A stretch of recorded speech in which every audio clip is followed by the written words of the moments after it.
The following report contains some disturbing images.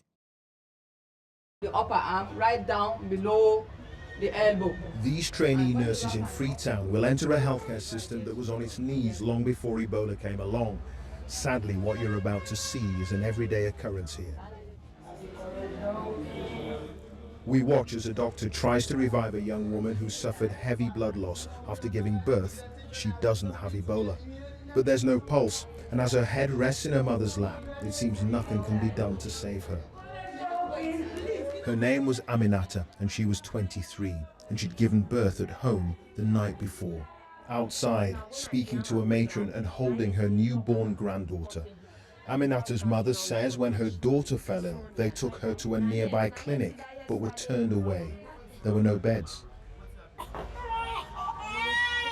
A child's vaccination is a rite of passage, but in Sierra Leone, what should be routine is for some laced with menace. This clinic has seen a 23% drop in vaccinations because mothers are worried staff could pass on Ebola. But the fear cuts both ways. We're live from our New Englandville studios in Freetown this afternoon. This is News Hour. Cecil Nelson is a respected journalist who made his own news last December. His wife Jacintha, who was pregnant and a diabetic, fell ill and was admitted to hospital with traces of blood in her urine, but it wasn't Ebola.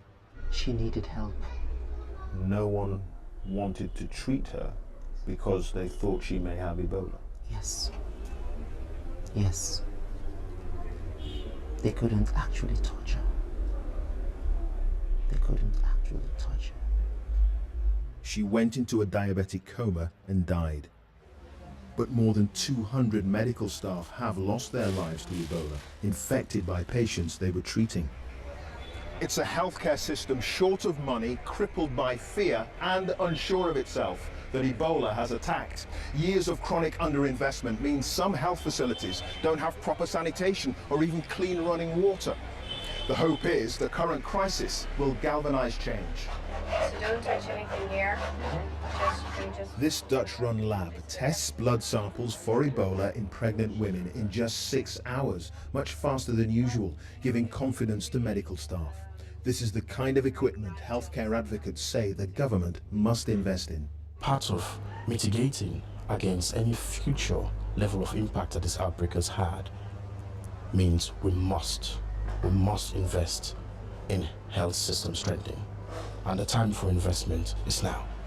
As Aminata's body is taken away, the big question is, will the daughter she left behind grow up in a land with a healthcare system that is finally fit for purpose?